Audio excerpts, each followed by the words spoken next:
جو لوگ یہاں باہر سے آئے ہوئے ہیں، پاکستان سے آئے ہوئے، تو اس میں کوئی ایسے لوگ ہیں، ایسی عورتیں ہیں جن کی شادی 30 سال 40 سال پہلے ہوئی ہے، یا مطلب جن کے بچے ہیں، گرینڈ چلڈرن ہیں، ان کا گھر تو ہندوستان ہے، وہ تو اپنے آپ کو ہندوستانی سمجھتے ہیں، وہ اس وقت اس عمر میں کہاں جائیں گے؟ جیسے ہم کہتے ہیں جے شری رام، مسلمان کہتے ہیں اللہ اکبر، جب کوئی مشکل میں پھنس جاتا ہے تو یوجولی ہم لوگ اللہ اکبر کہتے ہیں کہ جب تکلیف میں مشکل میں ہے کہ اللہ تعالیٰ بچائے۔ تو یہ جو لوگ اس وقت سوشل میڈیا پہ اس قسم کا زہر پھیلا رہے ہیں، تو میں تو کیا کہہ سکتی ہوں، میں کہتی ہوں لعنت ہے ان پہ، اور کیا کہہ سکتی ہوں۔ فاروق صاحب کو تو میں نے سنا کہ وہ کچھ کہہ رہے تھے بالا کوٹ سے زیادہ کچھ ہونا چاہیے۔ تو دیکھیے، فاروق صاحب کی نیشنل کانفرنس کی پالیسی الگ رہی ہے۔ فاروق صاحب تو یہ بھی کہتے تھے کہ جو اب دوسرا کشمیر ہے اس پہ بم گرا دو۔ جہاں تک کشمیر کا سوال ہے، یہاں کچھ ایسی کارروائیاں ہوئی جس طرح لوگ جو ہیں پہلگام حادثے کے بعد جن کو پکڑا گیا ہے بہت بڑی تعداد میں، اور اسی طرح سے جو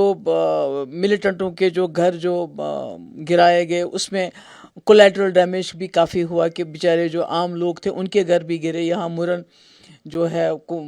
پلوامہ میں ایک گھر تھا، اس کی شادی تھی بیٹی کی،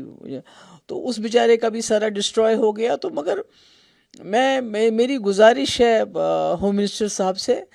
کہ ہم سمجھتے ہیں، ہم تکلیف کو سمجھتے ہیں، ہم اس تکلیف کو محسوس کرتے ہیں، تو پورے ملک میں غصہ ہے، مگر جموں کشمیر کے لوگ جنہوں نے اس تکلیف کو 30-35 سال سے برداشت کیا، اور ہم سمجھتے ہیں اس بات کو، تو ایسا ہونا چاہیے کہ جیسے جو ملیٹنٹس کے ساتھ ڈیل کرتے ہوئے یہ ضروری ہے کہ دھیان رکھا جائے کہ عام لوگوں کے گھر نہ گرایا جائے، اور اسی طرح جو آپ نے ایک ایڈوائزری کی ہے کہ جو لوگ یہاں باہر سے آئے ہوئے ہیں، پاکستان سے آئے ہوئے، تو اس میں کوئی ایسے لوگ ہیں، ایسی عورتیں ہیں جن کی شادی 30 سال 40 سال پہلے ہوئی ہے، یا مطلب جن کے بچے ہیں، گرینڈ چلڈرن ہیں، ان کا گھر تو ہندوستان ہے، وہ تو اپنے آپ کو ہندوستانی سمجھتے ہیں، وہ اس وقت اس عمر میں کہاں جائیں گے؟ تو میں امید کرتی ہوں کہ ہوم منسٹر صاحب اس کا سمپیتھیٹک ویو لیں گے، اور اس طرح سے جو ہے ان لوگوں کو اپنا گھر بار چھوڑنے کے لیے، کیونکہ آج تک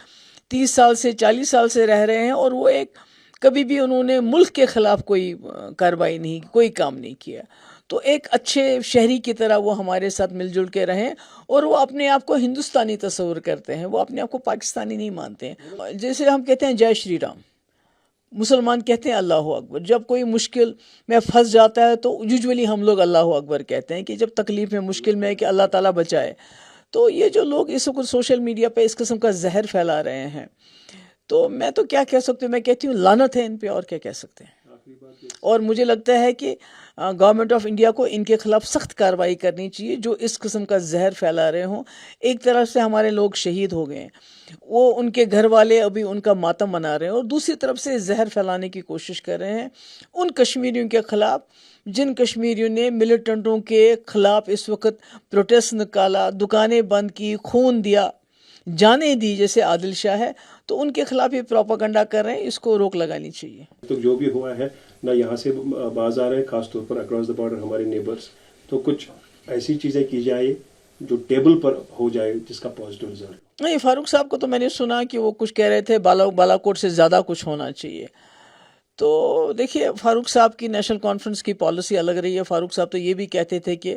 جو اب دوسرا کشمیر ہے اس پہ بم گرا دو ایک دم سے، وہ بھی کبھی وہ زبان بولتے تھے، کبھی کہتے ہیں بات چیت ہونی چاہیے، اس لیے میں اس میں نہیں جانا چاہتی۔ میں سمجھتی ہوں کہ اس وقت لوگوں کے زخم ہرے ہیں، ہمارے ملک کے لوگوں کے زخم ہرے ہیں، اس پہ مرہم لگانے کی ضرورت ہے۔